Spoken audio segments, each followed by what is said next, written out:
Reinkarnasi trik tipu muslihat iblis di zaman modern. Saudara-saudara kekasih Tuhan, kita tahu bersama bahwa iblis adalah bapa penipu. Jadi iblis ini juga mengupgrade gaya tipu menipunya dari zaman dahulu sampai zaman sekarang. Nanti sebagai referensi pembanding kita bisa membaca semua kitab Kejadian pasal 3 ayat 1 sampai selesai. Dalam kitab Kejadian pasal 3 itu diceritakan bahwa si iblis ini ada di Taman Eden dan dia membangun komunikasi bersama manusia. Hebat juga ya, iblis ini membangun komunikasi bersama manusia karena dia tahu bahwa komunikasi itu bisa menjadi jalur masuk bagi proses perubahan mental manusia. Maka si iblis memulai percakapan yang cukup menarik untuk diperpanjang-panjang. Iblis berkata begini, benarkah Tuhan berkata bahwa semua buah pohon di taman ini tidak boleh engkau makan buahnya?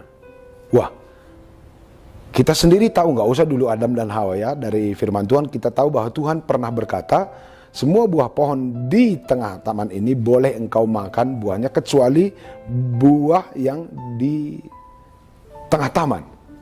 Semua boleh kecuali, begitu ya.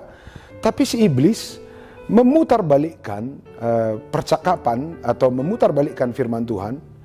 Benarkah Tuhan berkata bahwa semua buah pohon di tengah taman ini tidak boleh engkau makan buahnya? Ini menarik ini. Si iblis ini sebenarnya tahu dia firman Tuhan ya, tapi dia memutar balik fakta. Jadi Bapak Ibu jangan kita pikir nanti semua orang-orang yang membahas firman Tuhan itu datangnya dari Tuhan, belum tentu.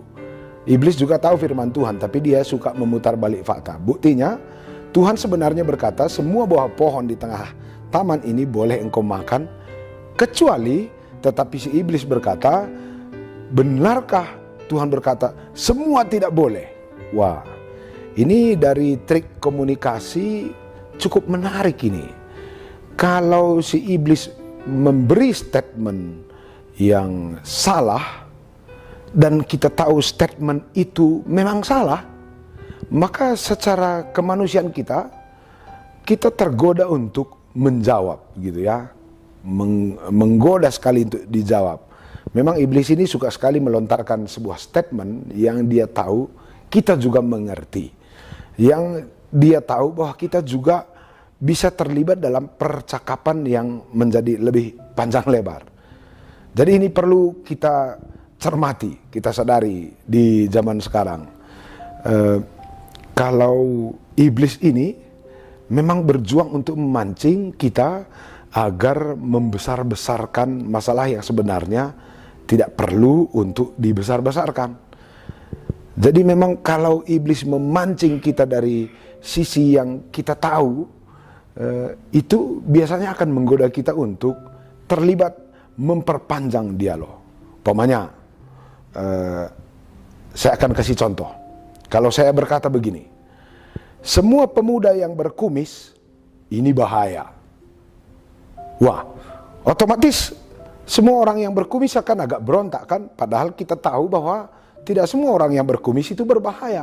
Tapi statement ini kan agak mengganggu jiwa kita ya. Maka kita akan tergoda berkata, apa maksudmu? Kenapa kau berkata begitu?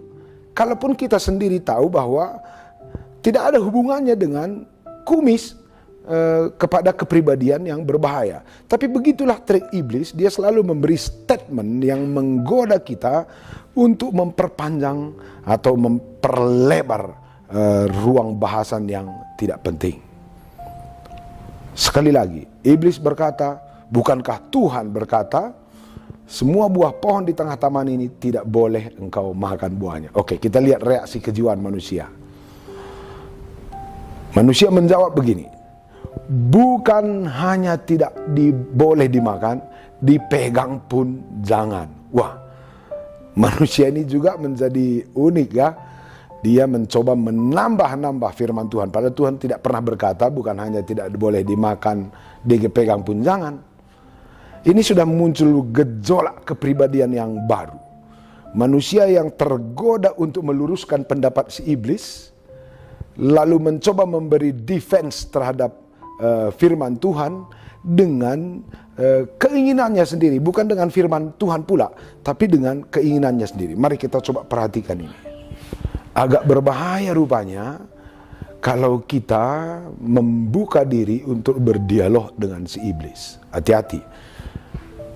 Teman berdialog ini pun bisa membawa kita kepada sumber-sumber kesulitan baru. Lalu kedua, hati-hati juga apakah ketika kita memberi jawaban kepada si iblis itu benar-benar berdasarkan firman Tuhan, atau kadang-kadang kita yang tergoda oleh ego kita supaya mementahkan pendapat si iblis. Ini menjadi lebih rumit lagi karena kok kita ingin berdebat dan meluruskan si iblis ya. Sudah tahu kita bahwa iblis itu sebenarnya nggak akan mungkin lurus. Dia adalah pemutar balik fakta, pembohong, lalu kita memperpanjang dialog dengan itu. Saudara-saudara kekasih Tuhan, yang mau saya katakan saat ini, tidak semua pendapat yang dilontarkan kepada kita atau dituduhkan kepada kita harus sesegera mungkin kita bereaksi, menjawabnya atau mematahkan mereka. Karena itu bisa menjadi gerbang masuk bagi si iblis untuk menghancurkan kita di tahapan berikutnya. Dari jawaban manusia itu sendiri, iblis itu paham betul. Wah, kawan ini suka jawab-jawab begitu ya. Memang secara kejiwaan biasanya orang yang suka nambah-nambah, jawab-jawab,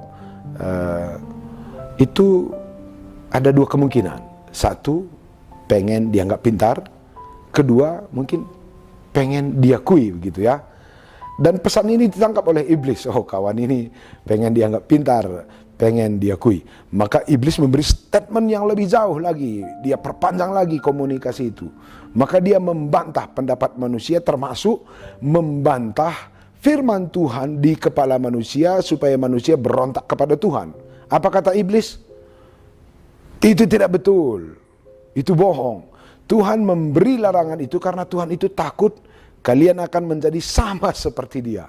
Wah, ini komunikasi gerbang masuk awal sudah sukses nampaknya si iblis. Lalu kedua, si iblis dengan lebih gencar lagi untuk menyerang ego manusia bahwa pendapatmu itu salah. Bukan pendapatmu aja yang salah, Tuhanmu pun tidak punya motivasi yang baik sehingga dia memberi larangan. Dan larangan itu sebenarnya isinya adalah supaya engkau tidak sama dengan Allah. Wah, kalau hati kita sudah mulai terbakar, dipersalahkan oleh si iblis, kita ini dianggap goblok oleh si iblis, lalu kita juga diperhadapkan dengan Tuhan yang seolah-olah menatap kita dengan manusia ancaman, sebagai manusia yang perlu dibatas-batasi. Ini bahaya juga jadi sainganku. Kalau itu sudah muncul di kepala kita tentang Tuhan, maka percampuran ego dengan keraguan terhadap Tuhan akan menjadi bom atom yang akan jauh lebih mengerikan. Maka tawaran ini sudah mengacaukan ketetapan jiwa manusia. Maka orang yang hatinya ragu-ragu, pikirannya mulai sudah kacau, dan kitab Kejadian mencatat, maka manusia menatap buah itu sungguh menarik adanya. Apalagi dia memberi pengertian, apalagi dia akan menawarkan sebuah status baru. Saudara kekasih Tuhan, hati-hati dengan tawaran iblis. Karena iblis seolah-olah selalu menawarkan apa yang membuat harkat dan martabat kita menjadi naik. Tapi sebenarnya dia sedang menggoda ego kita, membuat kita tidak puas pada diri kita yang dicipta segambar dengan Allah, sekaligus membuat kita menjadi ragu pada Tuhan yang begitu baik. Saya mau katakan sebuah prinsip yang sangat mendasar dalam kehidupan ini. Ketika kita sudah mulai tidak menyukai diri kita lagi, meragukan diri kita lagi, mulai kita membenci diri kita, tidak mengimani bahwa kita segambar dengan Allah sebagai sebuah anugerah yang istimewa. Lalu kedua, sudah mulai meragukan kebaikan Tuhan, ini sudah pasti dari iblis. Hanya dua indikator itu. Segala sesuatu yang membuat Anda semakin percaya kepada Tuhan, itu adalah firman Tuhan. Tapi segala sesuatu yang membuat kita tidak mempercayai Yesus dan membenci kehidupan kita sendiri, itu sudah pasti trik muslihat dari iblis. Di zaman modern ini, mari kita perhatikan ada banyak sekali tawaran-tawaran, baik melalui pikiran, melalui pengajaran-pengajaran, ideologi-ideologi, filsafat-filsafat yang membuat seolah-olah kita ini, hidup kita ini sebuah ketidakberuntungan, hidup kita ini menjadi sebuah kehidupan yang menyakitkan, yang begitu malang, dan ini diakibatkan oleh Tuhan yang tidak mencintai dan Tuhan yang tidak begitu peduli. Semua ini datangnya dari si iblis. Mari kita perhatikan, ada beberapa tawaran zaman ini. Perhatikan dirimu, engkau kurang mantap, kurang keren, kurang ini, kurang itulah. Dan semakin banyak kata-kata yang membuat kita meragukan kebaikan Tuhan, itulah yang berinkarnasi kembali di zaman modern. Zaman modern ini selalu berkata, jika engkau tidak menjadi orang terbesar, jika engkau tidak menjadi terkaya, jika engkau tidak menjadi terpintar, jika engkau tidak menjadi ini dan itu, sebenarnya engkau bukan manusia yang hebat dan sukses. Maka lakukanlah ini, kau harus begini, menjadi terbesar, terhebat, terkaya, terdepan, dan sebagainya. Jika pikiran ini sudah akan merasuki kita, maka kalaupun kita bergerak mengikuti semua anjuran si iblis dalam bentuk ideologi zaman ini, itu adalah sebuah pertanda kita meragukan Tuhan mencipta kita segambar dengan Dia, terhormat, mulia di hadapan Tuhan. Semakin kita tergoda dengan semua tawaran-tawaran itu, semakin besarlah perjuangan kita yang pada dasarnya adalah bukti dari kekhawatiran kita kepada Tuhan dan bukti dari ketidakpuasan kita pada kehidupan. Pertanyaan kita, kehidupan apakah yang akan kita raih dengan berjuang melalui keraguan? Kehidupan apakah yang akan kita raih menghabiskan energi berjuang sampai mati dalam ketidakpercayaan kepada Tuhan? Kehidupan apakah yang akan kita raih memperjuangkan segala sesuatu hanya karena gerakan rasa khawatir pada diri dan rasa curiga pada Tuhan? Mari kita kembalikan hidup kita kepada firman Tuhan. Kita adalah manusia yang diberkati oleh Tuhan dengan kesegambaran, kemartabatan, kemuliaan di mata Tuhan. Jika Tuhan sudah memartabatkan kita, menghormati kita, siapa lagi yang kita butuh? Memberi kehormatan seperti kehormatan yang diberi oleh Tuhan. Dan ini akan menjadi counter kita untuk menjaga hati dan pikiran kita tidak diobok-obok oleh nasihat dari si iblis yang muncul dalam zaman modern. Anda dan saya, kita semua adalah manusia yang segambar dengan Tuhan, terhormat di mata Tuhan.